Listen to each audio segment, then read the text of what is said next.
work with the Indigenous Medicine Conservation Fund, and this webinar today is a collaboration between the Indigenous Medicine Conservation Fund and Psychedelics today.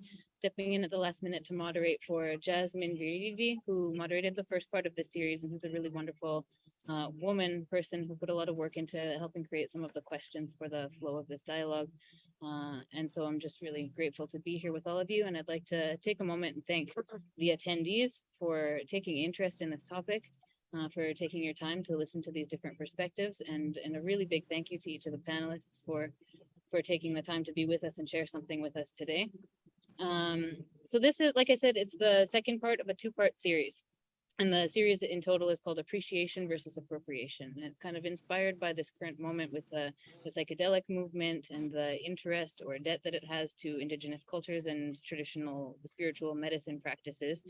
And it's the first part of the series was kind of a broad look. We had Miriam, Anai, and Sutton, who all work with the Indigenous Medicine Conservation Fund, kind of looking at this moment in time in the world, how the psychedelic movement is growing, and what are some of the things that we can do as allies in this world today. And this is a second part of this panel that we wanted to have kind of a conversation between traditional and modern healers, and it's kind of, again, taken a bit of a broader perspective. I'm really, really grateful to have the panelists here with us today.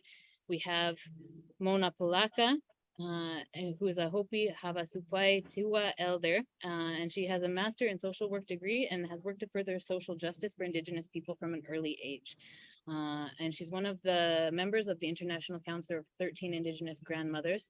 And she's a co-founder of a Turtle Island Project, a nonprofit program that promotes a vision of wellness by providing transcultural training to individuals, families, and healthcare professionals. I'm going to let everybody else introduce themselves a bit more fully because they do a really wonderful job of that. Dr. Patricia Vickers is a dear friend of mine from Canada, and has researched the transformative aspects of ancestral law for her interdisciplinary doctorate degree.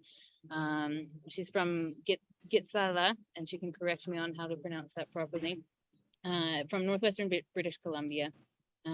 She has analyzed traditional stories and written her dissertation in that, and now is the founder of a trauma training company called Ravens Call Enterprises Canada, looking at intergenerational trauma and complex PTSD and culturally appropriate ways to work with that. We have Deanna Rogers, who has been working with plant medicines for the last decade in personal healing and discovery. She's worked with the Temple of the Way of Light. I've lived with her in the jungle. I've lived with her in Vancouver. She's worked at the Integration Circle and is currently doing her master's in counseling therapy.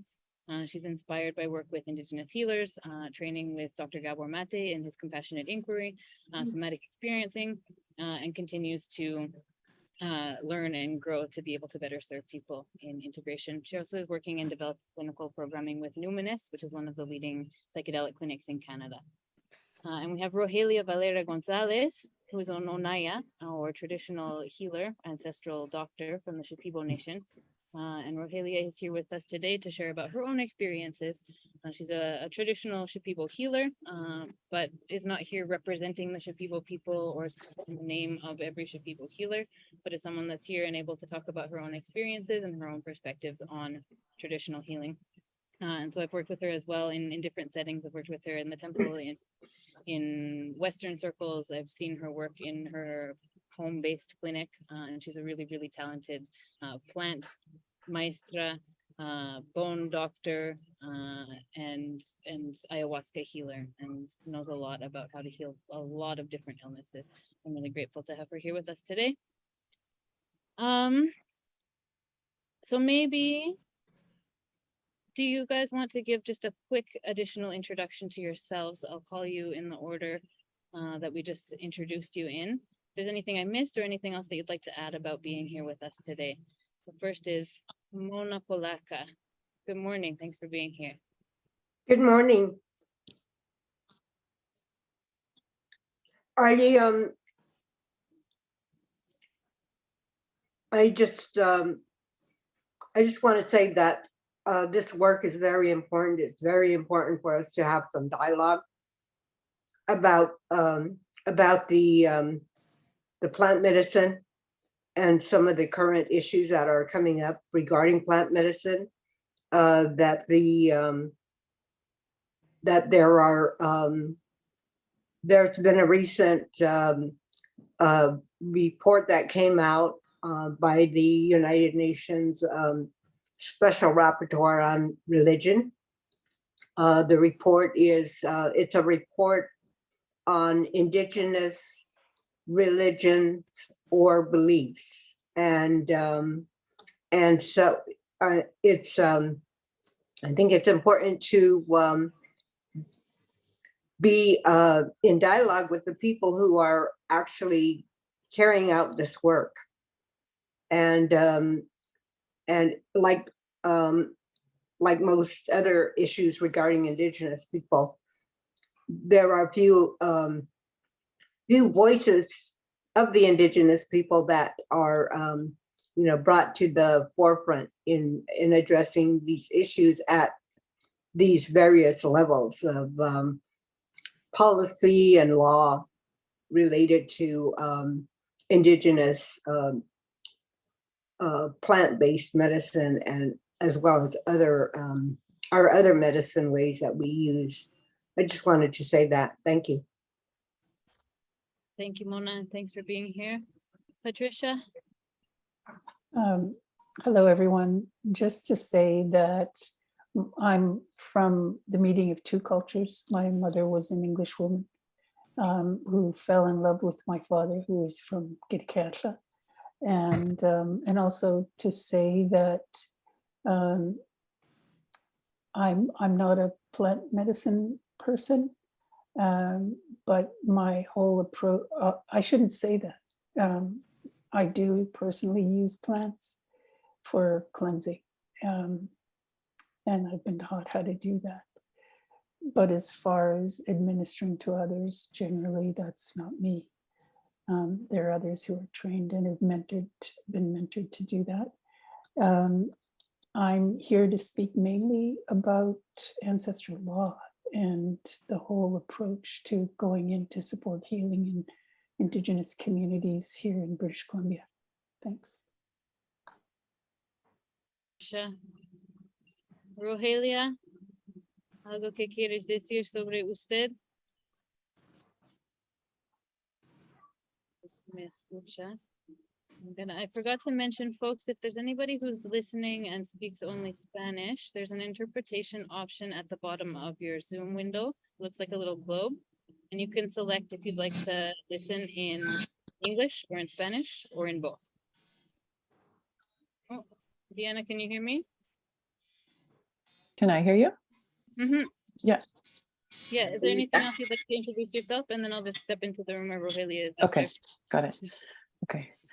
I think that it's probably important for me to also situate myself in this conversation. So I am a white settler in the lands of Canada. And so my family first immigrated to the East Coast in the territory of the Mi'kmaq, but I currently live in the nation of Sea and Squamish Nations in British Columbia.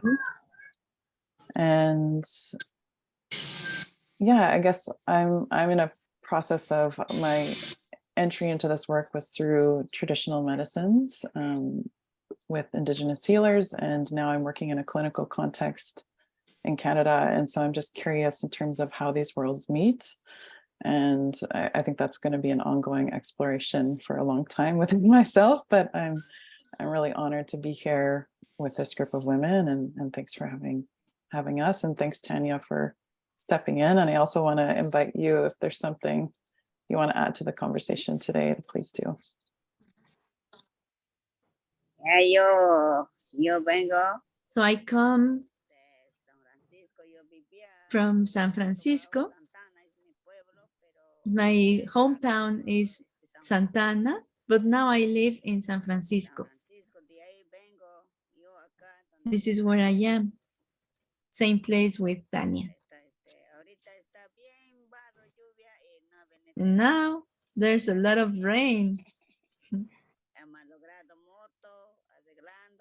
And we have problems with the motorbike, but now Tanya is here and helping. So it's translated, but Rogelia is from San Francisco, which is a community, an urban community that's close to the city here. And I think it's really important to have this voice, at least a voice in this conversation representing South America. I think ayahuasca is one of the most popular of the plant medicines that are influencing or being influenced or being incorporated into the psychedelic movement. And many folks don't have experience in South America and don't have experience working with traditional healers, but there's a lot of practices that have been completely removed from that. And so Rogelia is from this community in San Francisco. She's originally from a different community called Santa Rosa de Aguaitia, and the road was really muddy today, and she was late arriving here. And some of those simple things are just part of the reality of day-to-day life here. So thank you, Rogelia, for being here with us. And yeah, I'm Tanya Kamonen. I'm a doctor in naturopathic medicine, and like I said, I work with Indigenous medicine. Tanya. And so we're going to enter into some questions here. And so Mona, I'm going to start with you. And this is a question that Jasmine helped put together. And so the question is, in Robin Wall Kimmerer's Braiding Sweetgrass, which is a popular book that I actually haven't read myself, she speaks to the fact that traditionally sweetgrass and everything given by the land is a gift. She writes, "That is the fundamental nature of gifts. They move and their value increases with their passage. The more something is shared, the greater its value becomes. This is hard to grasp for societies steeped in notions of private property, where others are, by definition, excluded from sharing. Practices such as posting land against trespass, for example, are expected and accepted in a property economy, but are unacceptable in an economy where land is seen as a gift to all. I wonder if you feel comfortable speaking to the tension between capitalism and indigenous healing practices, in which plants are often acknowledged as living beings and considered gifts, not for selling or buying. Capitalism places a value on such gifts, bringing them to wide markets of consumers and places scarcity on plants, such as that of white sage and other plant medicines which have been mentioned in this discussion. What happens when a culture or tradition becomes a product or a commodity?" If you have anything that you can reflect on about that with us, Mona. Yeah, it's really, it's a challenge for us Indigenous people, for one thing, because we're on this continuum of there are the people like, let's say, our grandmother here, Rogelia, who is deeply involved in her cultural ways and practices. And then there's someone like me who I'm more contemporary. I live out here in the world with in this contemporary society. And so there's this conflict of commodifying our earth-based medicines is very, very, it's concerning for many of the people, the Indigenous practitioners. It's concerning for them, just as you just mentioned. What happens is that there becomes over-harvesting. There are certain places where the Indigenous people go to and have done so for ages, and they now are seeing that when other people find, let's say, the white sage where it grows, they go out there and harvest it.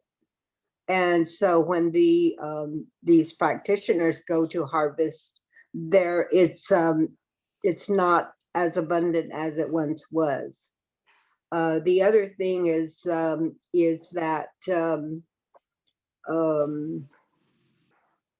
when a practitioner comes out and goes and does work with other people, they of course we've been told that we don't charge, we don't ask for money for our services.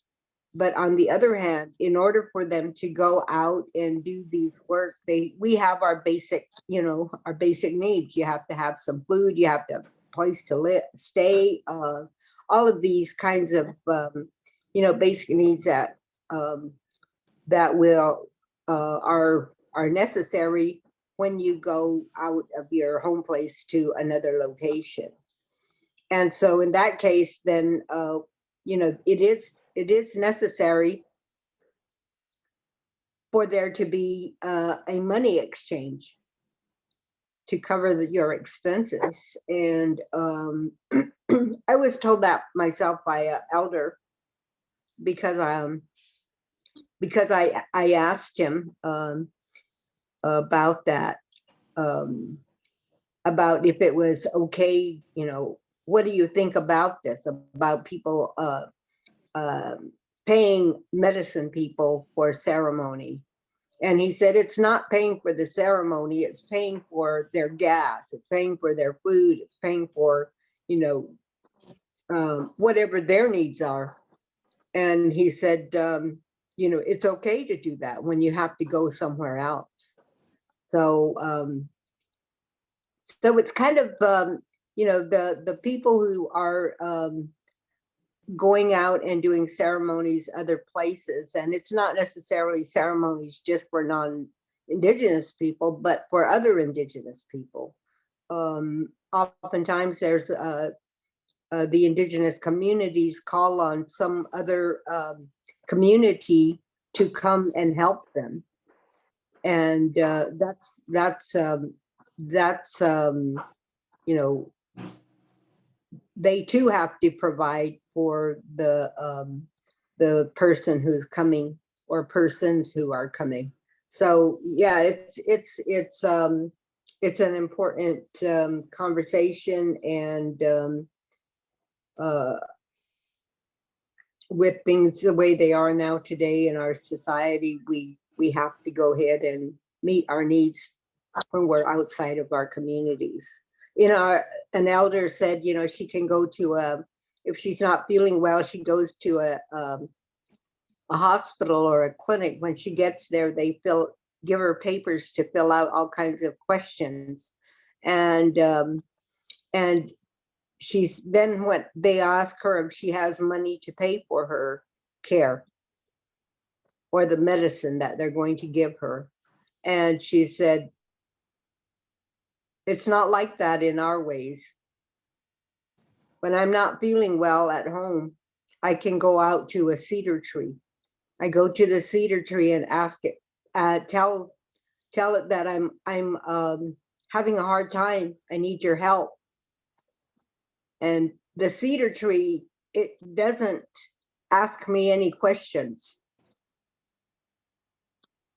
I get permission, I make an offering, I go ahead and take some of the leaves from the cedar tree.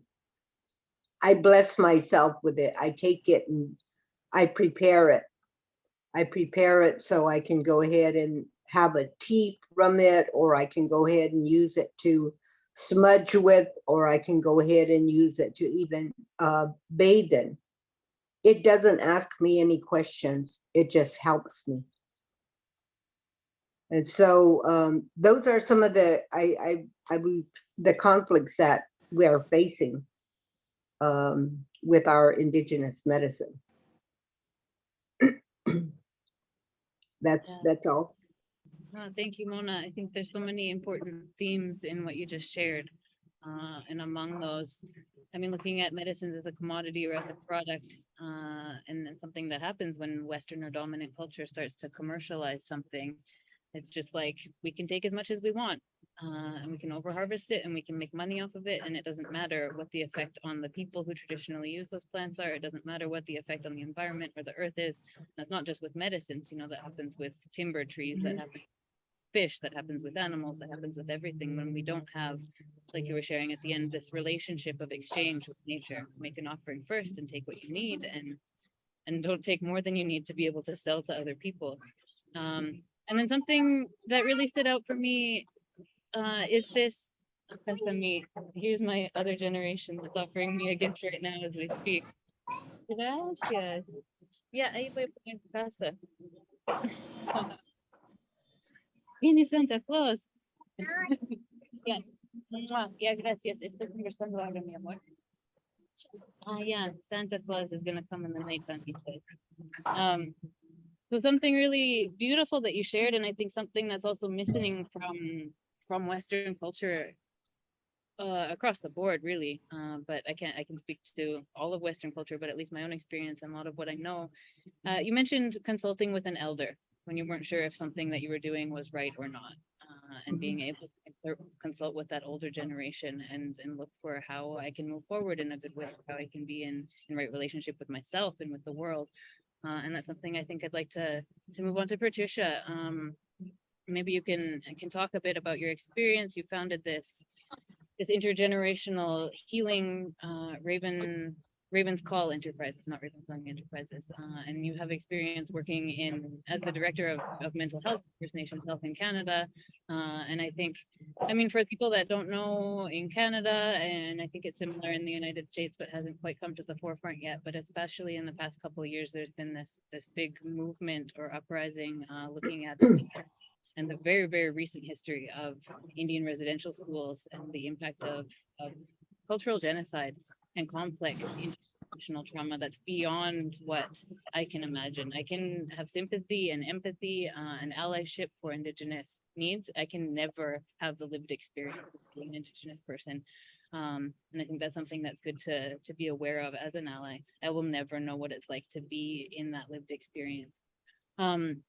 And so there's been this 500 years of cultural genocide and entering into that and looking at intergenerational healing and the importance of this transmission of knowledge and wisdom between generations and how to bring families together so that healing isn't something that just happens now, but continues into the future. I wonder if you could share a bit about your work, things that you've seen and how that relates to the current moment in time. First, I'll say that thank you for the introduction, Tanya. And that my mother was adopted into the house of Samoyed Giliskaimach, which is a Lachskiik tribe. It's an eagle tribe. And being a matriarchal society, I'm an eagle, as are my 4 children. And we usually say that when we introduce each other, so you can situate me. We all have ancestral law. And I want to read to you something that Delgamuukh said. Delgamuukh was, well, it's a name actually that still exists in Gitxsan territory. And this was regarding the land question for the Gitxsan and the Wet'suwet'en who were in northern BC. And so they fought in court to say we existed before colonization and we still exist. And we have territories and lands. And so this is what he said in court. He said, for us, the ownership of territory is a marriage of the chief and the land. Each chief has an ancestor who encountered and acknowledged the life of the land. From such encounters come power. The land, the plants, the animals, and the people all have spirit. They all must be shown respect. That is the basis of our law. So what we're talking about when we're talking about appreciation versus appropriation, whether it's plants or the land or healing, and I speak mostly to healing rather than mental health, because Deanna spoke to the spirituality or the spirit. And I think when we're looking at healing with plant medicines, that's what we're looking at is primarily is our heart spirit healing. And then our mind follows. And in appropriation, I said, the meaning of words and the history of words is important to me. So I looked it up because I know what it means, but I thought, I wonder if there's anything interesting there. And it says the last part of the definition is typically without the owner's permission. So I think it doesn't matter where we're working, the struggle is with these ancestral principles, these teachings, its protocol, its process.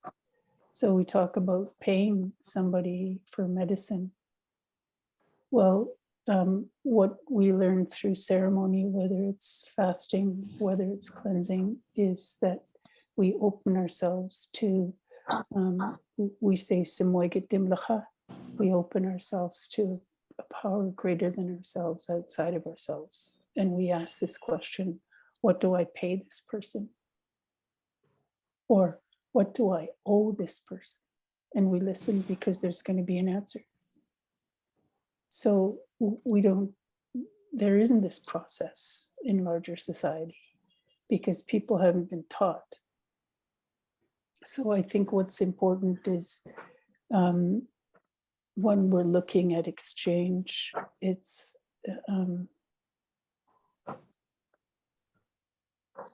teaching this. It's their teachings that are since the beginning of time, and that they're about respect. And what does respect mean? Well, it includes compassion, it includes love, it includes forgiveness. And it's a way of living. So when I go into this community, for example, I'm in a Shekwapmik community, then even though I have the Ayauch and my whole way, which has been passed on to me by my ancestors, when I come into Shekwapmik territory, then I follow their way. I follow, and that means I have to do a lot of work finding out what their way is.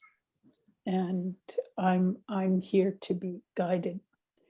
And I'm not the one to make the decisions. The people are the ones to make the decisions on whether they want to continue or what else they want, because they're quite capable of assessing what their needs are. The struggle, I would say, in doing this work is twofold. One is the obvious one, and that's a different one. We're looking at mental health, and the work I'm doing essentially is in mental health. So when I'm doing work that's based on ancestral teachings and principles, it's a challenge to work with the two systems. And the prejudice that exists in mental health, the prejudice that exists in healthcare, where we're still looked at as inferior in every way as Indigenous people. And then the other challenge is internalized oppression. So within, if I don't believe in myself as an Indigenous woman, then I'm not going to see Indigenous teachings or language to have the value that it has inherently. So, and sometimes for me personally, that's the bigger struggle, is the unconsciousness or people being asleep to internalized oppression.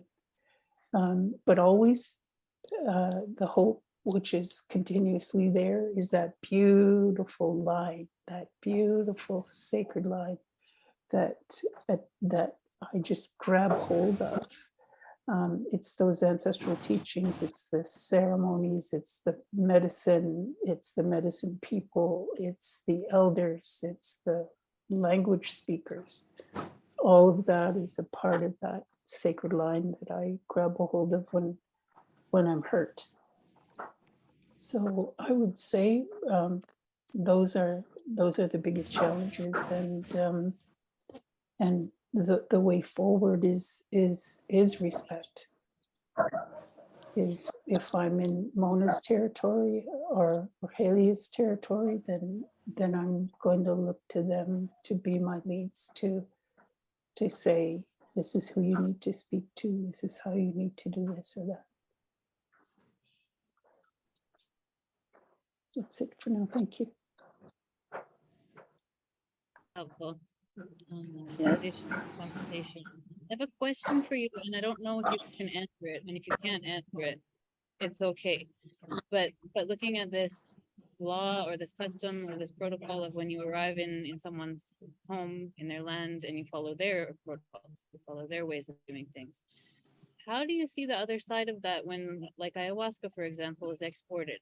And now people who are not from the original cultures that stewarded these medicines are carrying this medicine to perform ceremonies, maybe in their own ways in other lands.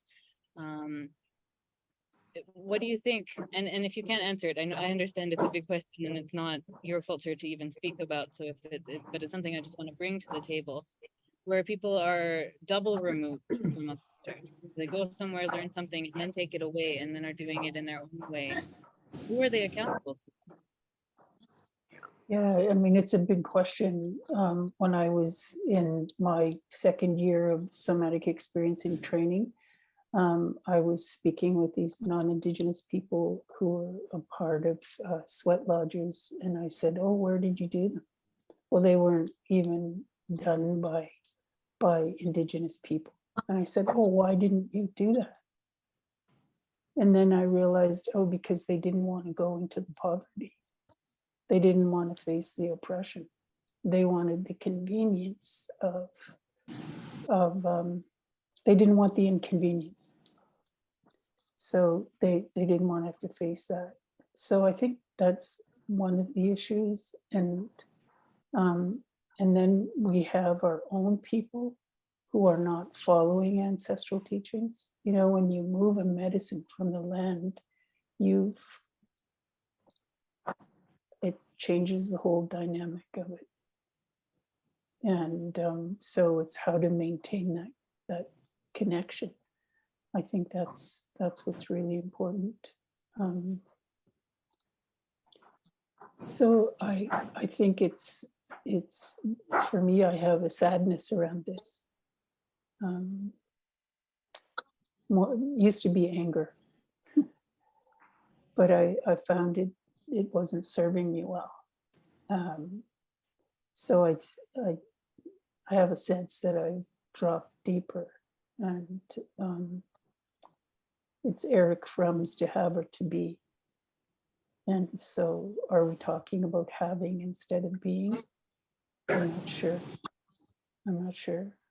But I think, I know I have the responsibility to address that having and being, and to speak out, speak up whenever I'm faced with somebody who's not from the place where the medicine comes from or the teaching comes from. Thank you for that. Oh, ahorita te voy a ver.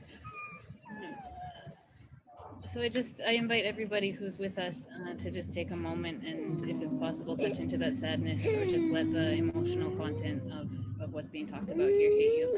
So I think in the psychedelic movement in particular, there's a lot of hope, and there's a lot of momentum, and there's a lot of urgency to make the world a better place, and to take the same kind of capitalistic, do whatever is necessary spirit.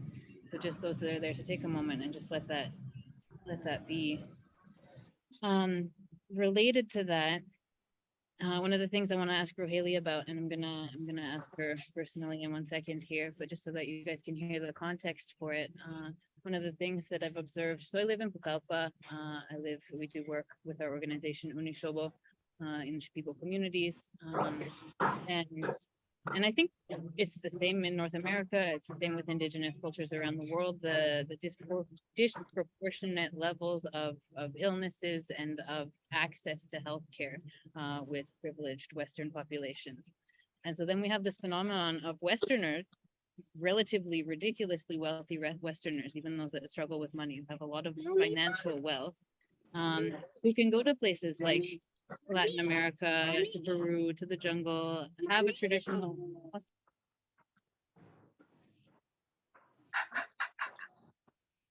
Yeah, this is Rogelia. Esta Mona, Patricia, Deanna. Y ahorita vamos a ir ahí. We have these, esta otra Tania, Western folks, and with all of their purest intentions, are seeking healing in whatever way that they can find it. And the Western medical system, a lot of the time, isn't providing answers to mental health, to chronic health challenges. And sometimes people just have a curiosity or an interest in experiencing these different cultures, sometimes it's as simple as wanting to have a psychedelic experience. And they don't have the understanding that these are sacred ancestral medicine practices that have been passed down through families for generations and generations. And so people can pay whatever the price tag is. No, serious. No me pegas, mi amor. And go and seek healing in these other cultures, and then they can go home, and maybe their lives change and maybe their lives don't change. And I've been one of these people, and I'm really grateful for the way I've been able to take an interest in things in my life. And I think sometimes for a lack of information or a lack of where to go for more information, education, or even to be able to give back, people don't know what to do. But what we see are in Shipibo communities, folks, there's 176 communities, 30% of them have health codes. 1 second.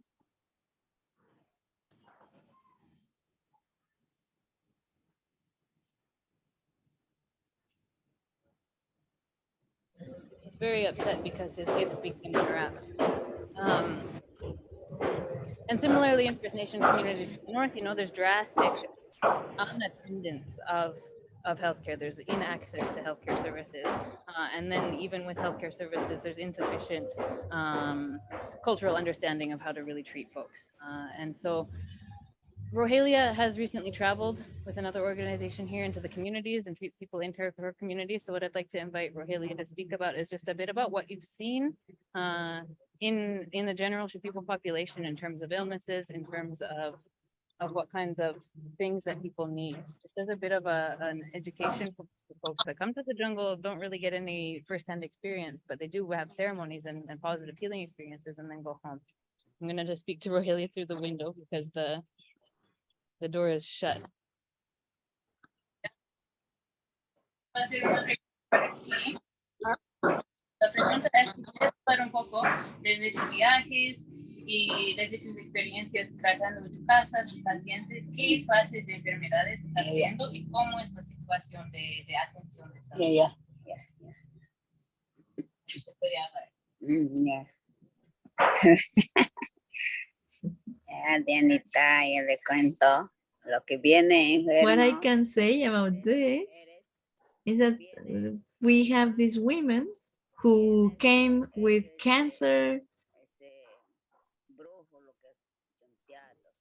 and they go to look for witchery. They come to my house to drink ayahuasca, and they look at themselves and they start healing with us. I start healing them. Not me alone. My daughter is also keeping me company in this work for all kinds of illnesses.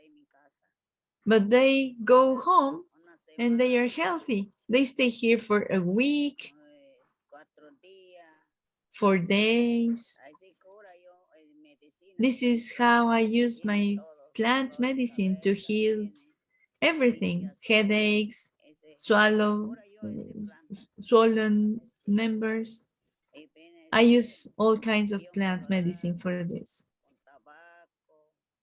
We use plants like tobacco, so the pain can go away, and they also heal. They can go back home healed. That is what I work with at home.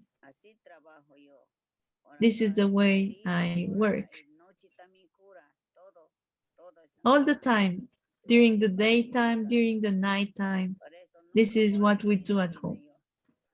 This is why I always have medicine, all kinds of medicine. I have everything prepared at home. Now I will bring for someone who has gout, the medicine. I'm taking that for her today. So now I again have to prepare more because she will need more. Because every day I am healing, so people come searching for me. from Pucallpa, from my hometown, from people in many different places. They all need to heal.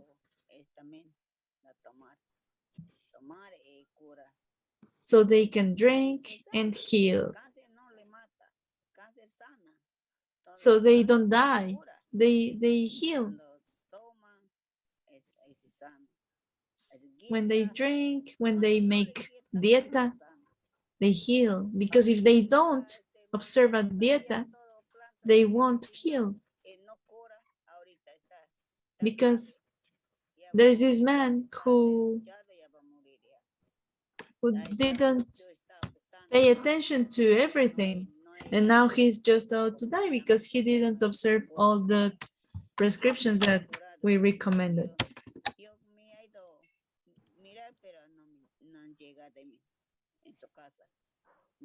I didn't go to his house. I told him, drink this, work below where things are rotting. And he said, no, no, no, I don't need that. That's cancer. And now he's at the end of his life. I can't do much.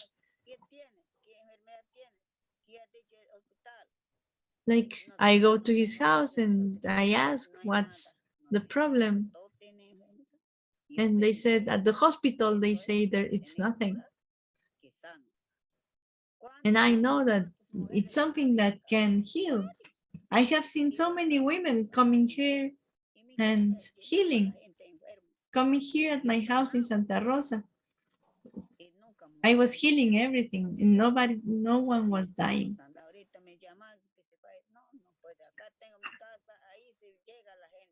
I get calls from people. If you can come here or there, I say, no, come to my house. Come to my house, spend some days, and then you go back home and you're healed. It's been 30 years or 40 years that I have been working like this. And I didn't know when I was 12, my grandmother used to say 3 things. With this, you will heal. With this, you will take out the swollenness and the headache also.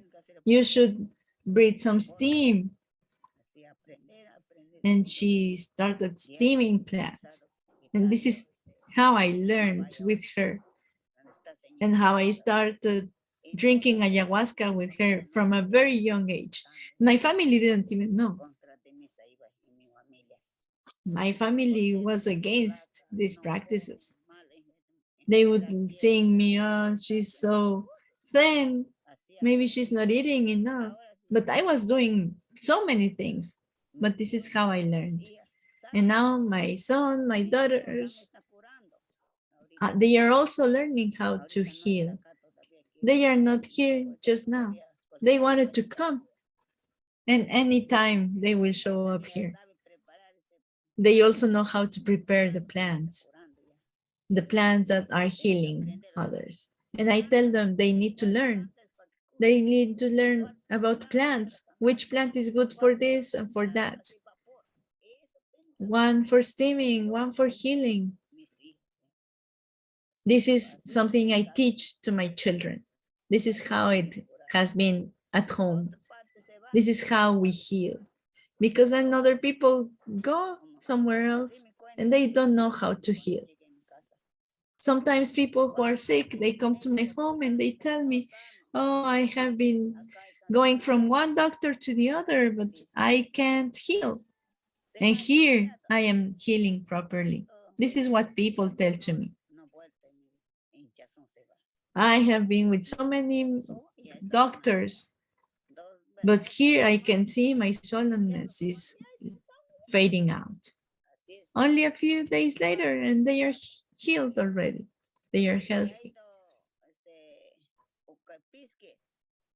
And I have been to Piski to heal other people around there in many different towns.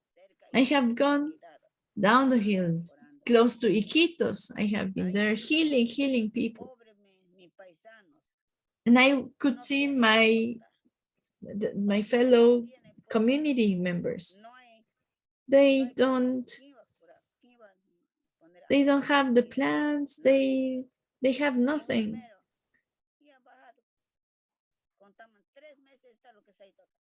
They get sick, and there would be a remedy, but they all are sick there. And who can cure them? No one. We need to go to cure them there. These poor boys with rotting bodies, headaches, problems in their teeth, using only plants, giving them pills, whatever. And then we see them the next day, they are better already. Then we take some other plant, try now this one, and I start teaching them again. I tell them this plant is good for this, and this plant is good for that. With this plant, you will heal someone. And this is how I then eventually go back home. Now I am home. This is what I wanted to share. Thank you so much. Yeah, muchas gracias, Rogelia. So I think to pull some of the themes from what Rogelia was sharing. I mean, one of the things is just this intergenerational teaching that we've talked about. So she learned from her grandparents, her parents, she's passing that on now to her kids. And so there's this within the family and intergenerational tradition of how to do things. And I think something that's often underestimated is the amount of time it takes to be able to be a good healer. So she's sharing about folks that have gone to different places and they tell them that they can't cure it, or they try to treat it and it doesn't work. And they come to her house and they heal. And whether that's a hospital or whether that's with other healers, there's something definitely to be said for traditional or ancestral medicine and its place in healing things that Western medicine can't. There's definitely a place for Western medicine for being able to treat things that traditional medicine maybe falls short of, especially the acute things. So acute infections or acute rapid passing things, but chronic conditions, traditional medicine has a lot of cures for things that Western medicine says there's no cure for. So how many times she's seen patients that go to the hospital and the hospital tells them that there's nothing, they're not sick, but they're like, but I have these symptoms, and she's able to treat them and help them with that. And I think that that's also something we see a lot in Western culture, especially with women. Women go and they're like, no, but I have this thing, this is happening to my body, this is happening to me, this is happening to my mind. And the doctors say, but we can't find anything. And so where's the cure for that? Where do you even begin to look for how to cure that? And these ancestral systems actually have methodology for being able to diagnose and treat these things. Another thing that she was talking about was just the underserved population. So she traveled to the Rio Pisci, which is upriver actually. It's way upriver. She said, sometimes the communities don't have a health post, or if they have a health post, the nurse hasn't been there in 3 months. They already went down the river and left. And sometimes if there's a health post, it doesn't mean that there's medications available. If there's medications available, it doesn't mean that they're not expired, or it doesn't mean that there's someone that even knows how to give a basic injection. There's a plane going overhead. I'm going to mute myself for 1 second. And so those are some of the themes. There's cultural health, there's the reality of the situations of what general folks face, and then there's this ability of Western medicine to treat things, of traditional medicine to treat things, and then the integration of those things potentially being something that can really address whole people. And so with that, thank you everyone so far. We're gonna go to Deanna, Jungle Connection, and to look at kind of the other side of this. So as someone who works in psychedelic integration, helping individuals from Western cultures understand and process their plant medicine and psychedelic experiences, we're curious to hear more about how you integrate the psychological worldview with what was learned through your time spent learning with Indigenous healers, especially in the context of working with people who've traveled to the Amazon to sit in ceremony with Indigenous healers. How do you reconcile these two systems of knowing, one of which is more mind focused and the other which attributes certain causalities to the spirit world and beyond?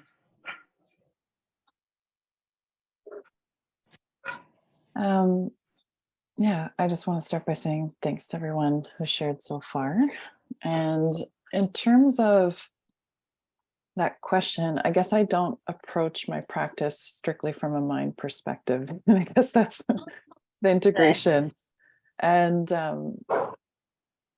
And in terms of, I think that what's happening kind of in the context of psychedelics, I think it's actually being really disruptive to the movement of psychology in a way, because people are having these experiences, be it in a clinical context or if it's in the Amazon, working with someone like Rogelia, for example, with ayahuasca or peyote, or, bufo is another really popular medicine, or psilocybin, these kind of medicines that come from traditions, or if it's MDMA or ketamine. Really, folks are going there and they're having experiences of their body, they're having experiences of their emotions, they're having experiences of spirituality, and sometimes they don't have a context to really know how to work with that or to integrate that. And in my mind, something Patricia said is really important, this idea of internalized oppression. I think that shows up in a lot of people that are from a Western culture. I think it's worse in certain traditions with Indigenous traditions, but generally people that are raised in this culture have a pretty rigid idea of what they can be and what they can't be. And so I think that this causes a lot of illness, this kind of internal disconnection and disconnection from place and world and relationship more largely, which I think is inherent in a lot of these Indigenous traditions. And so I think that psychedelics and plant medicines are calling into question that, you can't just work on the mind level. You need to kind of integrate these different aspects of self. You need to integrate the body into the experience. You need to integrate spirituality. You need to integrate emotions. And then also the mind as well. That's a piece of the health. And to really kind of meet the client in terms of where they're at.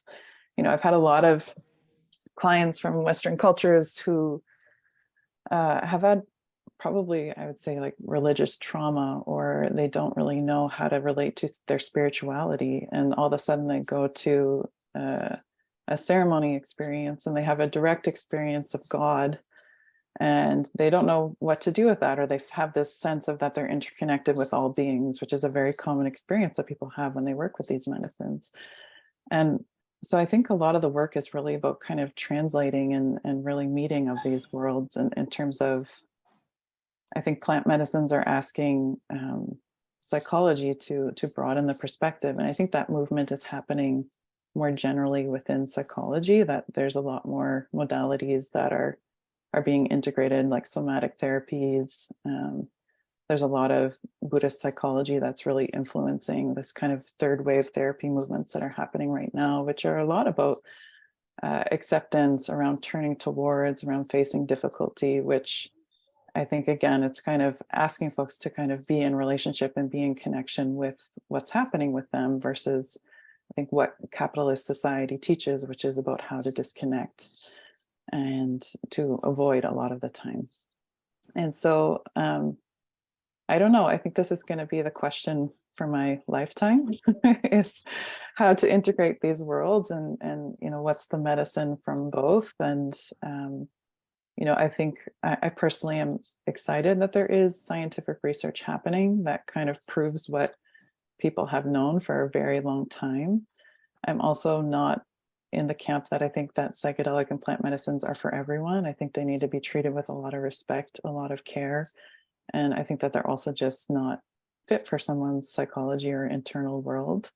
But I guess I see that this movement is kind of happening more generally in terms of how do we combine these different worldviews. And I think the thing that I would love to see more is more Indigenous voices being those mentors for those who feel called to do that work. In terms of, I think a lot of folks in the psychology movement right now are scrambling to figure out how do we integrate these worldviews. And there could be a lot of learning that's happened from Indigenous peoples for those who feel okay or called to share.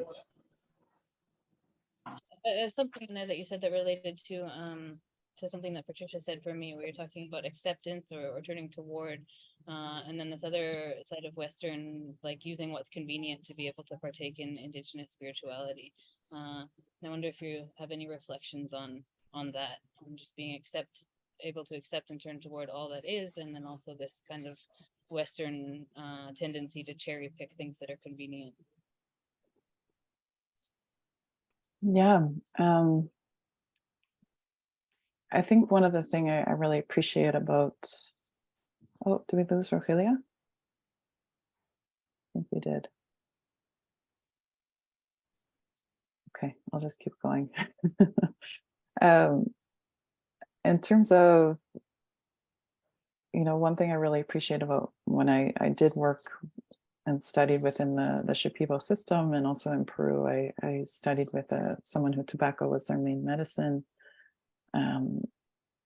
There's a lot of preparation that goes into this work. And so there's a lot of preparation you need to do internally. You need to make behavior changes. You need to make sacrifices to kind of work and prepare to be with these medicines in a good way. And I think that what I see a lot of times is that folks are wanting to come to this really desperate, people that are really not being served by the Western medical system and have chronic conditions and who have suffered, tremendous trauma, who are coming to these medicines right now in a state of desperation, and they're just wanting to be fixed.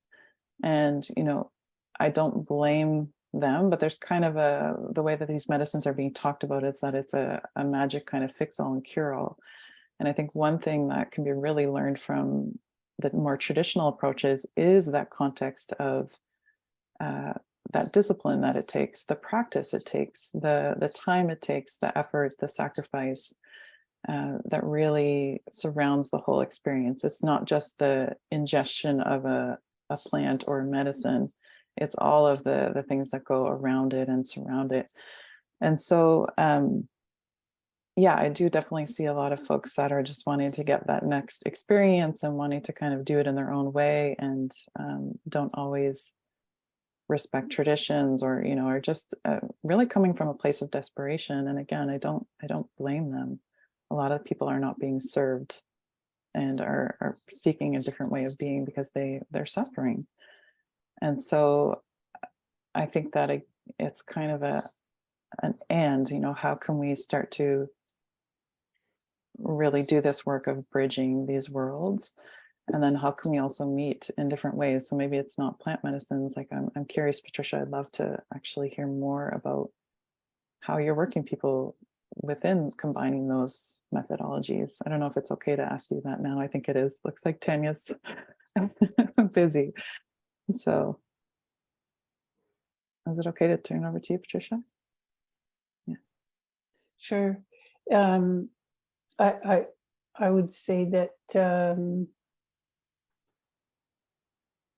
I rely mostly on the language, and here they have many, many, many songs, ceremonial songs. So, and I'm using neurofeedback. It's working primarily with the brain, because what I found was sometimes people aren't ready to do body work. I was also trained in deep brain reorienting, and I see where we have the same interests, I would say, SE and CI.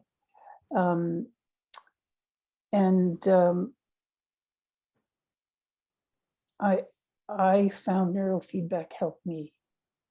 And what I'm seeing is that the people themselves, as they're gaining a sense of how the organ of the brain works and how it heals and how it's separate to the mind, that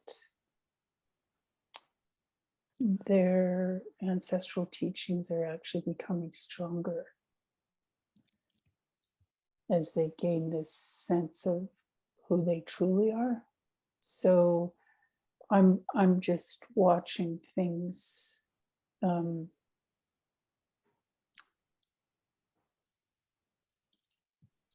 Isn't a lot of it about watching, observing, waiting? And I would say that's probably one of the big parts of it, is being able to do that and to listen, which, we're not trained at all in a master's in counseling psychology, which I have as well. And yeah, it's something that my grandparents did not teach me, but in a world, in a different world than the one that I was in. Most likely they would have been in my aunties. So it's how to find these traditional ways. And you're in Coast Salish territory, so I live in North Vancouver. So they got hit really hard by colonization. So it can be really tricky to do this work. I know the Senchothan speaking people in Saanich have really gained a lot of ground in the last 20 years, but 20 years ago, they were in a different place than where they are now. So I think the blessing part of it is that we get to be a part of supporting this awakening.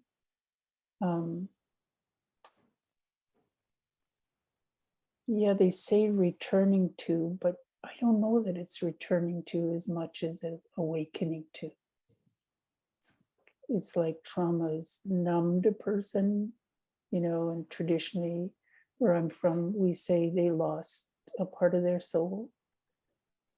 And so when I get that part of myself back and this more back and more back, then I go, oh, and there's the sacred line. But before that, I couldn't really see it. So I'm speaking to you because I think you'll understand, but I don't know how helpful this will be to other people.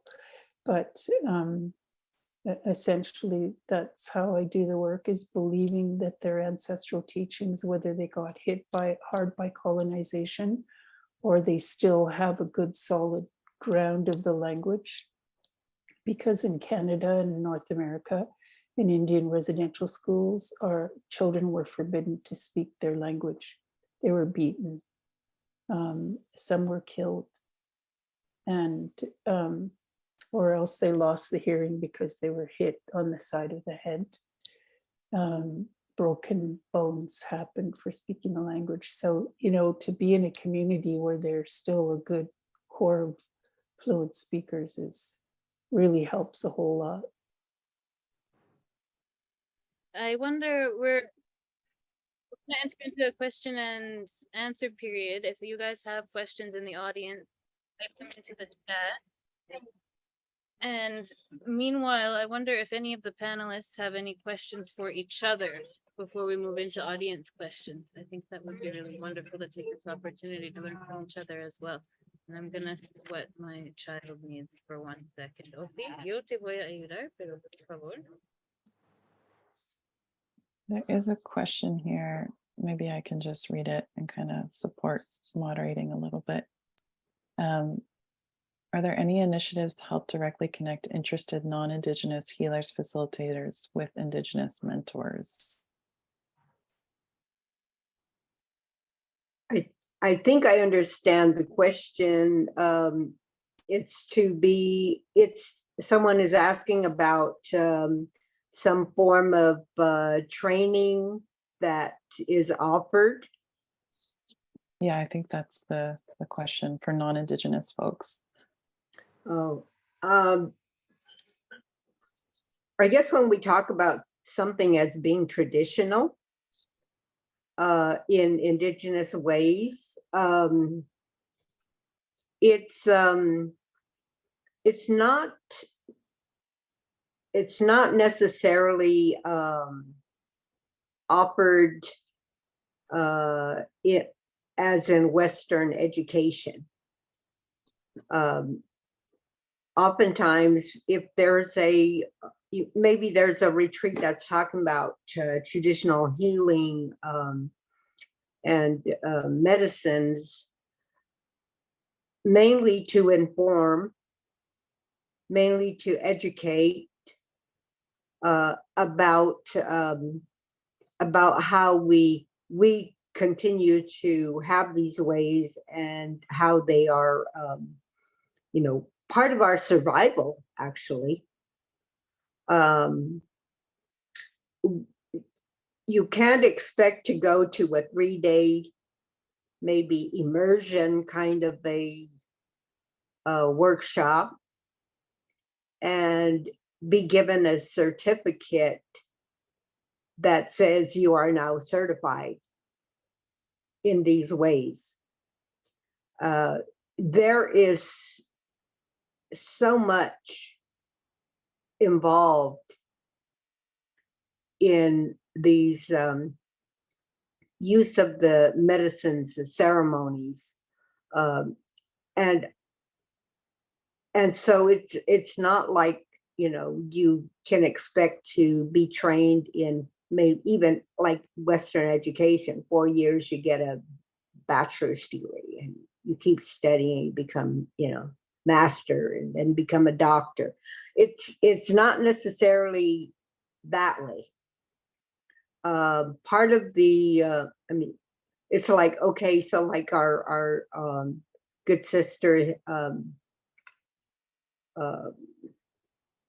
said earlier about all the preparation that goes into it, including, you know, where this medicine is, where it grows, how it grows, when is it, you know, what are the seasons that you harvest, when, how many years does it take for this medicine to reach the level of, you know, fully potent with its healing properties. And then besides that, then the offering of it, you know, making offerings to it before you harvest, and how it's harvested. And this is one of the things that's happening now is, you know, it's all being uprooted rather than the kind of harvesting that would assure regeneration. There is more to it than, you know, somebody telling you about it. I mean, it's like when you sit in a ceremony, that's your experience. That's an experiential part of it. But there was more to it. What one of my uncles says, it's the root. You have, you know, it goes down to the root, starts with the root of that medicine and comes, and then it's like it's a plant, it grows, it's connected to the earth, it grows, it's going to grow, and when we partake of it, that's what it does within us. And so I think that a lot of the Western people who are calling themselves shamans, or have begun to even administer these medicines in what they consider, you know, shamanic practices, are kind of like they've cut off the top of the medicine, and that's it. You know, there's a deeper teachings that go with it. So you know, it's very difficult, I guess. I mean, like some of you said, you went and you lived down there in Peru, or, you know, you lived in these communities, and you know, learned some things from it, and that's good. But what I kind of see is that it's like a wave. It's like this wave of it's like somebody hears about a medicine, they maybe go to a ceremony, and then all of a sudden it's like, I want it, give it to me, I want to carry it, I want to possess it, I want to, you know, be like an expert on it. But then there's that other part that's missing. And I guess I'm glad one of you said something about how it's not for everyone. Because my concerns, you know, like if we were really being medical practitioners, Western medicine, there would be the standards of care we would have to follow. That there would have to be some way of making sure that that it's going to be done in a safe manner. And that's why in the ceremonies we have, the people who are taking care of the ceremony. It's a ceremony, and there's a procedure and process, and who's going to take care of that person.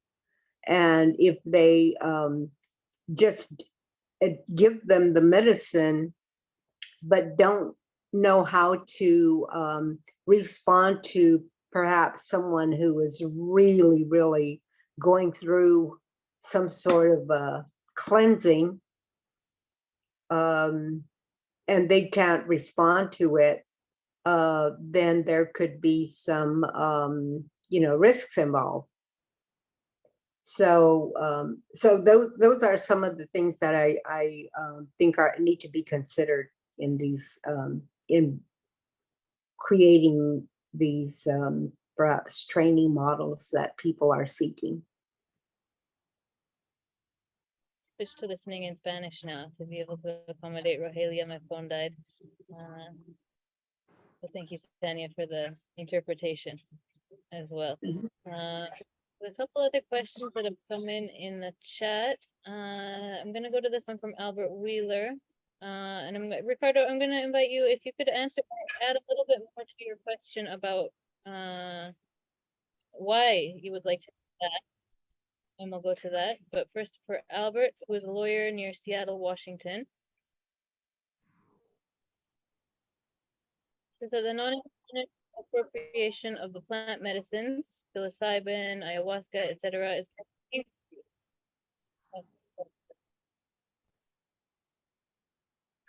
particularly in the United States. And he's asking, is there a model or some suggestions from Indigenous practitioners to control or guide this appropriation, such as including warnings about improper preparation, suggested practices, that kind of thing? And I don't know. Answer that question. So basically, we're looking if does there exist any kind of guide for people, a model, a guide, suggestions from the stewards of these medicines to be able to control or guide this appropriation, such as including warnings about improper preparation, suggested practices, that kind of thing. I'm just, before inviting other folks to step in to answer that question, I'm gonna enter into it a little bit myself. That it's nice, I think, for Western folks. I think it's similar to the first question. I think it comes from a really good place where Western folks are really wanting to look for answers, but also looking for it to be easy. And if you look at ayahuasca, for example, there's 150 different tribes that traditionally work with ayahuasca. So to have some unified advice about how that should be properly used in the West, when it's wildly out of cultural context, and people are wanting to do clinical trials with freeze-dried ayahuasca in capsules in a clinical setting, and not just clinical trials that lead to a patent and a pharmaceutical product and a therapeutic protocol. If we look at some of the other questions we've addressed today, we're taking a medicine out of its traditional context geographically and culturally is something that a lot of folks consider wildly inappropriate. And then especially what I've seen here is taking things out of their cultural context, so taking things out of their practice. I think with ayahuasca, other plants, there can be a lot of focus on the ecological conservation of these plants without due respect to or knowledge of the intergenerational traditions that exist, where people have learned to finely tune how to work with these plants and their effects at expert levels. So it's similar to a doctor who's doing surgery, who's learned from, maybe they weren't his fathers and his grandfathers, maybe a long time ago medicine was passed on that way. But from the generations of Western medicine that come before, there's a teaching and an intergenerational transmission in how to practice. And similar with these plant medicines and how to actually be able to diagnose and treat people using techniques that involve entering into spirit realms sometimes, and involve working with other plants sometimes, but involve doing stuff that doesn't fit into a Western concept of diagnosis and treatment. But I would say that there's not currently any guide that or model that exists, but really to continue to ask the questions, to really look at where your medicine comes from, to look at who are the people who have traditionally worked with the medicine, and is it really appropriate to be using it out of context? And if that answer is no, to really listen deeply within yourself. If that answer is yes, to continue to find ways to engage with the people who traditionally steward this medicine, so that there can be an ongoing dialogue, an ongoing conversation. I've seen folks, and again, I'm not going to say that anybody's malintentioned, but I've seen folks that learn in the jungle and then cut ties there and then take it in their own direction. And I think, again, with the cherry picking, there's some people that want to be able to just have the nice parts of a culture and not deal with the entire reality of it. And that's unjust, that's unfair, that could be considered irresponsible. So really encourage, as part of this healing, to look beyond ourselves and look at this collective possibility for healing. I don't want to talk too much. If anybody else has something to add to how Westerners, guidelines for how Westerners should work with these medicines. I can jump in quickly, Tanya, if that's okay. I guess I've seen the repercussions in my integration practice of people that I would say using these medicines in malpractice. And so people have ended up in psychotic breaks, combination like of a lot of powerful medicines in a very short period of time. I would say improper assessment, if I'm thinking of more like a clinical context. And so I guess to me, like a lot of this work is about relationships. And I know that was talked about in the first panel. It's about taking the time. People ask me why I don't serve ayahuasca, even though I lived in the jungle for 4 years. And I said, I'm not ready to do that. And, that's not my personal calling. But I think what I'm hearing is this desire, but it's really kind of about building relationships. And so where can you find those teachers? I think that's something that takes time. I think that's something about learning directly from those communities. And I do know Westerners that have permission to use this medicine, and I think do it in a pretty okay way within a kind of North American context. But I also know people who serve ayahuasca who've never been to South America, who've never done a traditional study of dieta, which is that process of learning that takes a lot of discipline, a lot of sacrifice. And so I really think it's about how do you start to build that relationship. And even I get people who come to me that are curious about psychedelics or plant medicines, and they're seeking out options. And I said, well, ask people questions, like who taught them?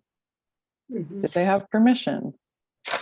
What is the relationship there? So I think that's kind of the big thing. And so I don't think there's any programs that I know of, but I think it's more about, how do you go and spend time with and learn from the traditions in their context, if you have the permission to do so. So Mona, you seem to be making some, I don't know if you want to comment on that.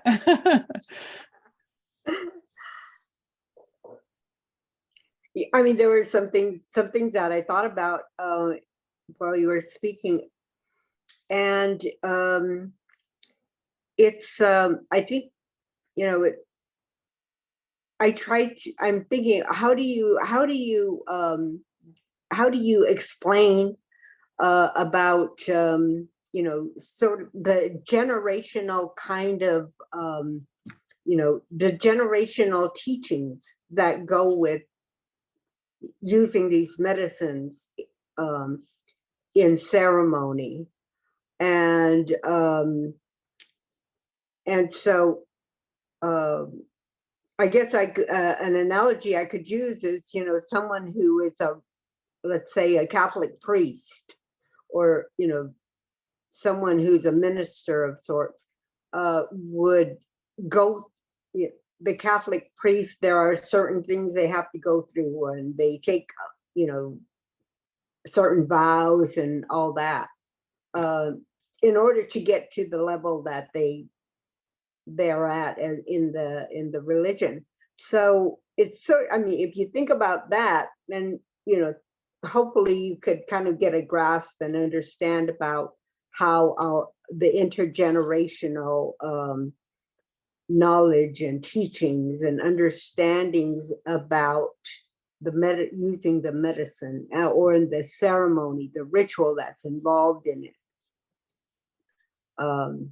Maybe that kind of will give you some sense of what what we mean, you know.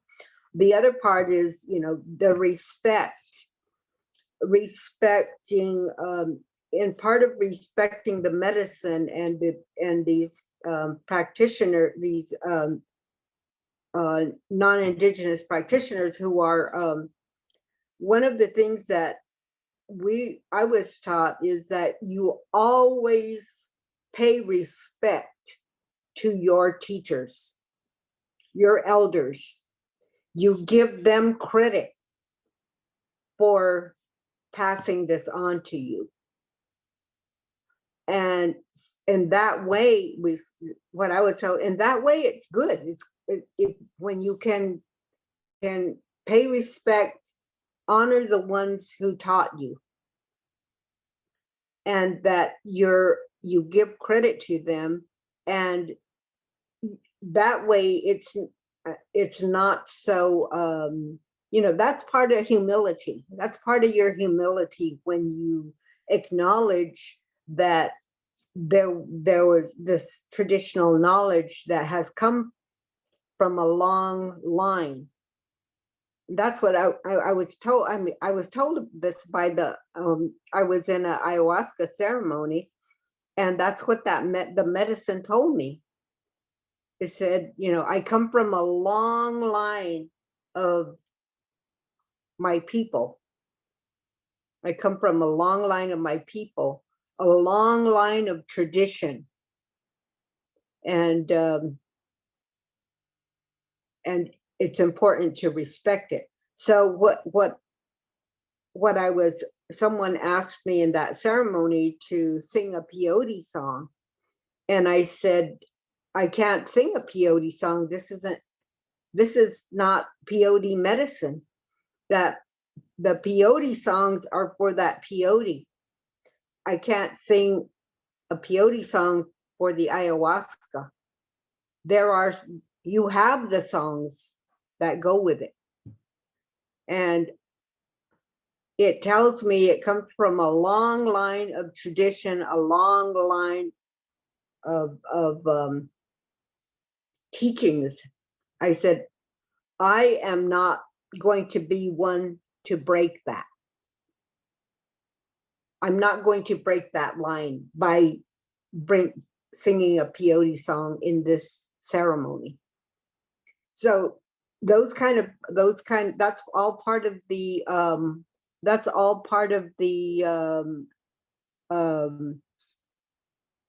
part of the respect.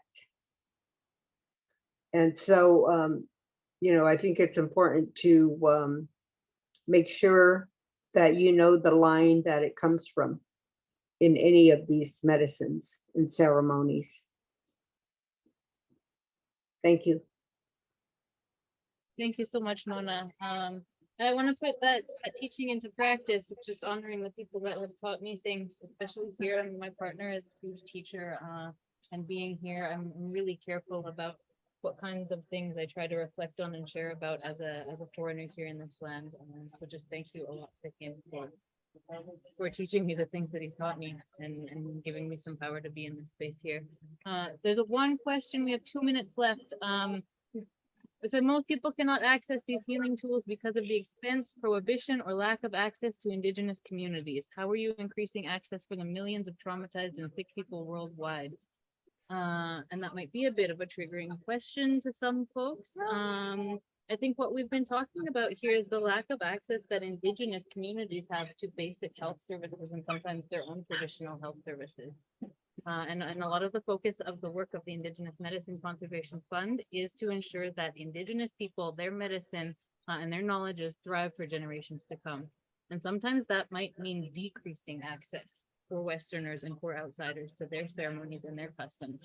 They want to see those people making their own decisions about who and when and how foreigners can get invited into those ceremonies. So I think there are some initiatives that exist where obviously the healing potential of these plant medicines is being recognized. Some scholarships available for war vets, for ceremony treatments and that kind of thing. But our work is not about that. And then that's not to diminish, what sick and traumatized people are dealing with in the world. But that our focus is on those original peoples and their practices and their customs first. And we don't get to say we can just come in. And we don't get to say that. We need to ask permission. We need to treat that with respect. So someone else has we're at time. And I don't want to be the final word on that. If someone has just one more minute, Mona, Patricia, to add to that, and then we'll say thank you and goodbyes. I'll just say that what I heard in that question is when you called it triggering, is that it is challenging when we look at colonization in Canada and look at traditional healing plant medicines and how to use them, and the disruption of that in Indian residential schools, removing children from the teachings of their aunties and uncles and grandparents. So, and then if we're looking to another people for their healing plant medicines, it is going to cost. It costs money to fly to Peru if that's what you want to do, or to go down to Arizona to look at peyote. It costs money, and so here we are in this situation where what am I left holding? I can afford to do that, but at one time I couldn't, and so I'm left holding the reality of where we're at today, as in, if this is an Indigenous person who's asked that question, that's the reality of where we're at today. Is we have a disruption in our own teachings, our own cultural teachings, traditional teachings, and then poverty and the inability to travel, to go to access medicines from another people. So that's what I have to say about it.